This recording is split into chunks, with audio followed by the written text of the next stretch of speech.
Oui, salut, bonjour. Ici c'est Romain Fortizo, l'étranger. Bon, voilà, très rapidement, je vais partager quelque chose avec vous. J'ai lu quelque chose dans la Rhapsodie de jeudi 31 octobre, je crois que c'est le mois d'octobre. Oui, bien sûr, octobre 2019, où l'homme de Dieu a parlé de quelque chose de très important. C'est le titre surtout qui m'a beaucoup intéressé quand il a parlé de ne... Il dit, nous ne pouvons les laisser tranquilles. Nous pouvons les laisser tranquilles. Voilà, il a pris le texte d'ouverture dans le livre de 2 Corinthiens chapitre 4, verset 3 à 4. Écoutez bien ce qu'il dit. C'est l'apôtre Paul, il dit, si notre évangile est encore voilé, il est voilé pour ceux qui périssent, pour les incrédules dont le Dieu de ce siècle a aveuglé l'intelligence, afin qu'ils ne vissent pas briller la splendeur de l'évangile de la gloire de Christ qui est l'image de Dieu. Donc si notre évangile est encore voilé, il est voilé pour ceux qui périssent. Surtout, il dit, donc le Dieu de ce siècle a aveuglé l'intelligence. Ça veut dire que il y a les gens dans ce monde dont le Dieu de ce siècle, qui est le Dieu de ce siècle, c'est Satan. Dieu dans ce monde, sachant bien ce que les gens veulent, sachant bien que les gens ont besoin de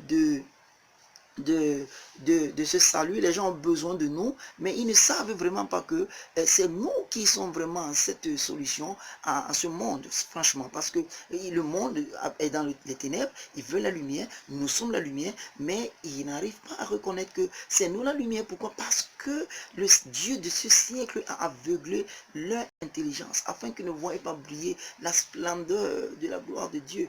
Donc c'est un peu comme ça, c'est pas compliqué à comprendre. Donc c'est pourquoi je vous dis, voilà dehors, pour l'œuvre que nous avons reçue, l'œuvre de Dieu, nous devons le faire de tout cœur, parce que Jésus nous a dit que nous sommes la lumière du monde. Dans le livre de Matthieu chapitre 5, verset 14 jusqu'au verset 16, vous allez comprendre, nous sommes la lumière du monde, nous sommes cette lumière que les gens veulent. Maintenant qu'ils reconnaissent cela ou pas, nous devons continuer de persévérer et continuer d'allumer nos torches, parce que c'est nous qui avons reçu cette onction de pouvoir diriger ce peuple, de pouvoir les conduire en Christ. Eux, ils n'ont reçu aucune onction pour pouvoir nous suivre.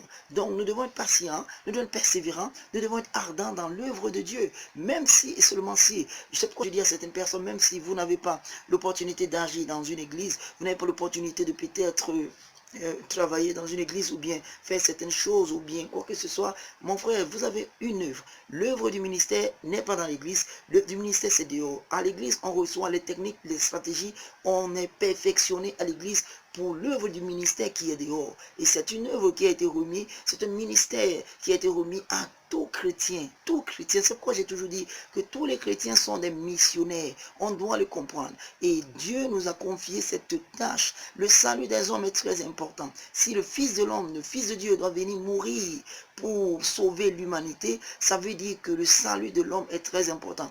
Et Dieu est vraiment si sérieux dans cela, parce que c'est le travail numéro 1 de Dieu, comme le dit Pasteur Christ, le business numéro 1 de Dieu. Donc, franchement, on ne doit pas avoir des... On ne doit pas se dire comment je vais le faire, et je vais vers eux, ils refusent, si je vais vers eux, et d'autres me repoussent, d'autres non. On ne doit pas les tourner le dos. Attendez, je vais vous lire quelque chose que le pasteur Christ a dit ici. Il y a un paragraphe qui m'a aussi touché ici. Il dit, ne tournez jamais le dos à ceux qui ne sont pas encore sauvés autour de vous. Ne les tournez jamais le dos. Il dit, le Seigneur compte sur vous pour leur salut. Certains pourraient être hostiles et peu réceptifs au message, mais ne renoncez pas, frères et sœurs. Écoutez, dans le livre de Romains chapitre 8, verset 14 jusqu'au verset 19, si vous lisez, vous allez comprendre comment est-ce qu'il explique bien que la création tout entière attend avec ardent désir la manifestation, la révélation des fils de Dieu. Il y a les malades, il y a ceux qui sont captifs au diable, il y a ceux qui sont encore, qui ont des cœurs brisés. La Bible dit que ils attendent tous la manifestation, la révélation des fils de Dieu, parce que la création tout entière est dans le soupir jusqu'à présent, parce qu'ils espèrent être délivrés dans la glorieuse liberté des enfants de Dieu. Donc c'est nous qui devons savoir que la tâche nous a été donnée. Eux, ils ne le savent pas. Donc nous devons continuer de garder notre torche allumée. C'est pourquoi Jésus a pourtant dit que votre lumière luise dans le livre de Matthieu chapitre 5. Que votre lumière luise ainsi devant les gens, afin que les hommes voient vos bonnes œuvres et qu'ils glorifient votre Père qui est dans les cieux.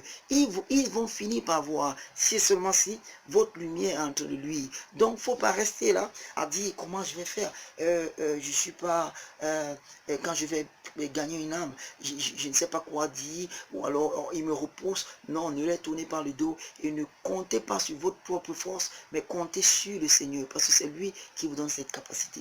Que Dieu vous